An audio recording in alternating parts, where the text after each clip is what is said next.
Alrighty, so part two here. I was doing the odds from your textbook, so I am on number 7, which,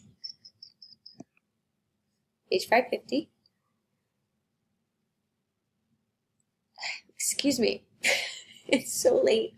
Alright, so number 7, read to, let's see if I can see this here. Okay. Hello. It asks me to identify the vertex, I believe, and determine if it's maximum or minimum. So, just looking at number 7 here, I already knew it was going to be a maximum because it's going down. So it has to have a max point. If it's going to go forever down, then it has a maximum, right? So I could say that the domain for number 7, the domain, meaning how it goes right or left, remember, forever, as this continues to go down, it's going to continue to get wider and wider because the x is being squared, right? So that means that my domain is going to be all real numbers because it's going to grow infinitely there. My range, however, isn't going to go forever up and down. Rather, it's going to go forever down at this point. So that means that my range then would be y has to be less than or equal to 3, because that is actually the maximum point of y that this graph can be at. Okay? So my vertex is 2, 3. As you can see, that's the point that is sort of in the axis of symmetry, I could say is x equals 2, right? Because I know that the x value of my vertex is the same as my axis of symmetry, because that is exactly where the sort of line of symmetry would be drawn through the vertex there. Number 9, it asks the same thing. And for number 9, it actually gave a table. And I went ahead and drew it for you, but I didn't really have to draw it myself to figure it out because I looked at the pattern of the y values and I noticed that it went 82028, which basically meant that it was folding at the 0. For it to go 82028, the fold, the axis of symmetry, right, the line of symmetry was happening at the 0 when y is 0. And that point was the 2, 0. So that meant my vertex was 2, 0. And because all of my x's in that instance, everything was positive, was going up, which would make it a minimum there. Or not all my y's. Everything was going up. So that's why I have a minimum. And which means basically this graph is forever growing right or left. So my domain would be all real numbers. And it's going forever up at this point. So since I'm talking about my range, how it goes up or down, which is associated with my y value, in my range I would say y has to be greater than or equal to 0, because that is associated with the y. All right. Number 11 says graph each function, then identify the domain and range of the function. So I went ahead and did it right here. When I looked at this, I really didn't even have to solve for the vertex because I knew it was going to be at 0, 0 because it's in the parent form like we talked about last time. When it's in the form of the y equals ax squared, I know that the vertex is going to be at the origin. And because this is positive, my a is positive, I know it's going forever up. So that told me everything. That meant that my domain and range, I know, is all real numbers. It's forever going to be expanding right or left. So long as we reiterate that. So long as the parabola is going up or down, the domain is going to be all real numbers. Because if it's going up, it's still traveling right or left. If it's going down, it's still expanding right or left. So anytime you have a parabola that's going up or down, the domain is all real numbers. Okay? What's different is the range. The range is where you have a max, meaning it's going downward, so it's going to be y has to be less than or equal to something, or you're going to have a minimum, which means, okay, it's going forever up, so the y has to be greater than or equal to. All right? So in this case, being that my vertex is 0, 0, and being that it's positive, that means my domain, again, forever going right or left, is all real numbers. but my range has a limit, and the limit is 0. So I would say my domain is all real numbers, and my range is y has to be greater than or equal to 0, because it's going up. So greater than or equal to its lowest point, 0.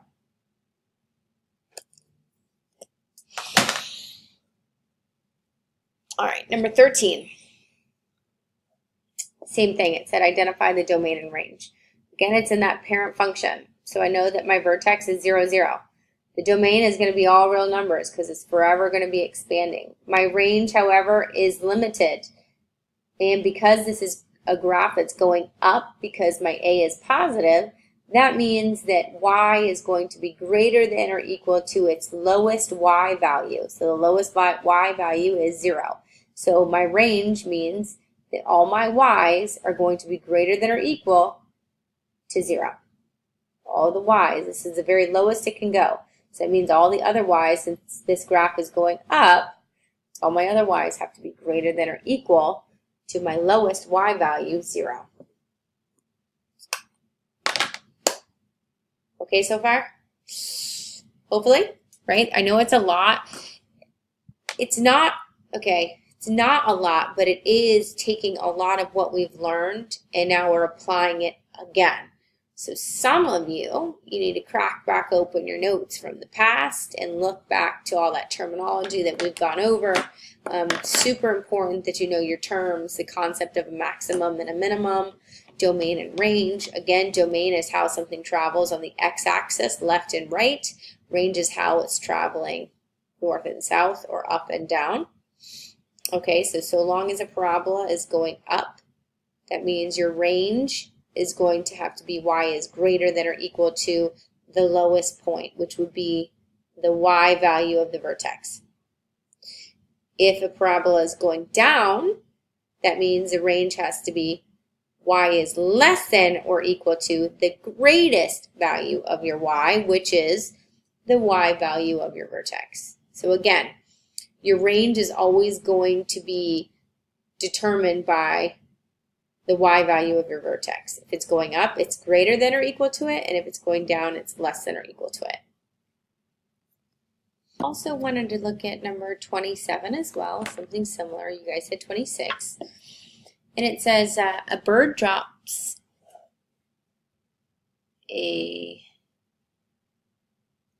I think I actually did number 26. Yeah, I totally did. A person walking across a bridge accidentally drops an orange into the river below from a height of 40 feet. The function h equals -16 squared plus 40 gives the orange's approximate height above the water in feet after t seconds. Graph the function, and how many seconds will the orange hit the water? Well, what that's telling me is basically the -16 t squared plus 40. I think of that in the the concept of y equals mx plus b. And that's telling me that it's starting at 0, 40, because 40 is my y-intercept. So it goes -16 squared plus 40. So I'm erasing because I wrote 4, not 40. All right, so again, it's telling me basically that it's starting at 40 feet. So the y-intercept is 40. And it's going down at a rate of -16 over 1, but it's being squared, so it's not going to continue in just that pattern.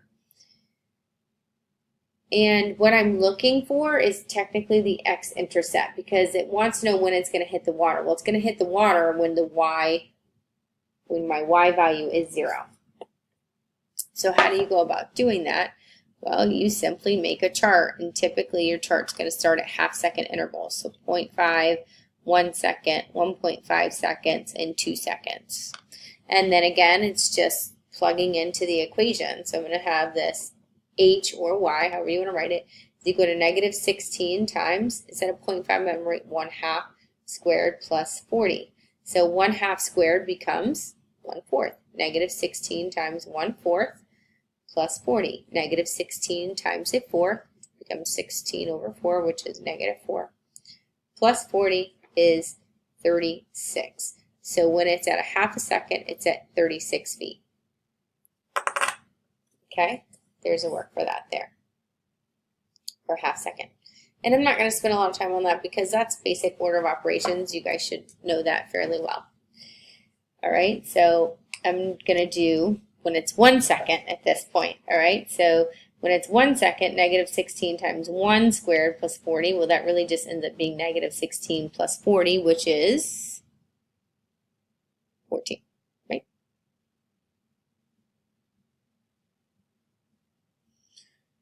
And now I'll do it when it's 1.5 or 3 halves there. So negative 16 times 3 halves squared plus 40, that becomes negative 16 times 9 fourths. So that becomes 4 over 1, which that's negative 36 plus 40, which would make it at 4 feet. Again, all I'm doing is plugging in information right into my original function. I'm just plugging in the values of x and getting my values of y. Again, I'm not going to spend much time on that because I know you guys know how to substitute in content. Right, that goes back to just order of operations. Last but not least, I'll do 2 seconds. Negative 16 times 2 squared plus 40. I know that this is going to be too much. It's probably going to be passing through between 1.5 seconds and 2 seconds because 2 squared is 4. 4 times negative 16 is greater than 40. So what you're looking at graphically, 10, 20, 30, 40. Let's say 40 feet's here, half second 1, half second 2. 1.5, 2 seconds. It's starting at the 40. And at 1, it's at roughly 30, 10, 20, 30, 40, 36 feet. 1 second, it's at 14 feet, so roughly here. 1.5 seconds, it's at 4 feet here, so it's going to probably be passing like this. And mind you, my graph is not equidistant, but all I did was roughly chart where it would be an approximation. If these were in intervals of 10, 10, 20, 30, 40, they really would be in intervals of 5, and down here is in half seconds.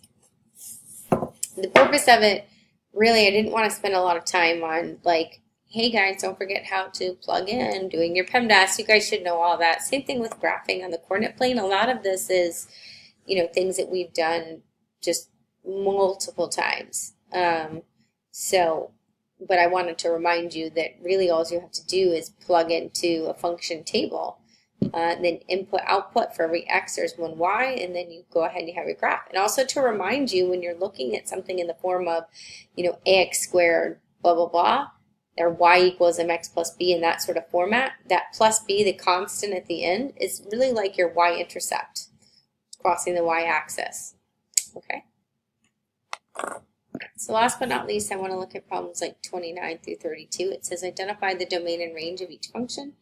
And when I look at this, y equals 3x squared plus 6, it's already in that whole ax squared format, but the plus 6 just simply means that instead of starting at the origin, it was 6 up. So it's going to be at 0, 6. That's my vertex because it's in that format. So I went ahead and picked other numbers, you know, 0, 1, 2. So I picked 2 numbers to the right of it. You could pick a number to the right and to the left if you don't understand how to just translate it to the other side.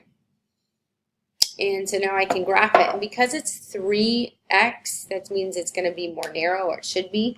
So from 1, I'm going to go up, you know, 1 to 6, 2 to 18, 6, 7, 8, 9, 10, 11, 12, 13, 14, 18, 2 to 18, way up there.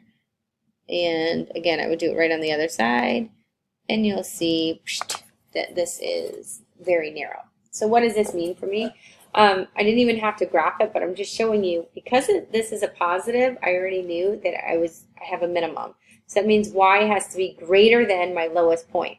So y has to be greater than or equal to 0. I mean, y has to be greater than or equal to 3 and 6. Why did I put it at 3? I'm sorry. This should have been up 6. I was counting by 2s. I did it wrong. Should have been going up 6. I'm sorry. So it would be y has to be greater than or equal to 6. The domain is all real numbers because it's going up and it's forever expanding right or left.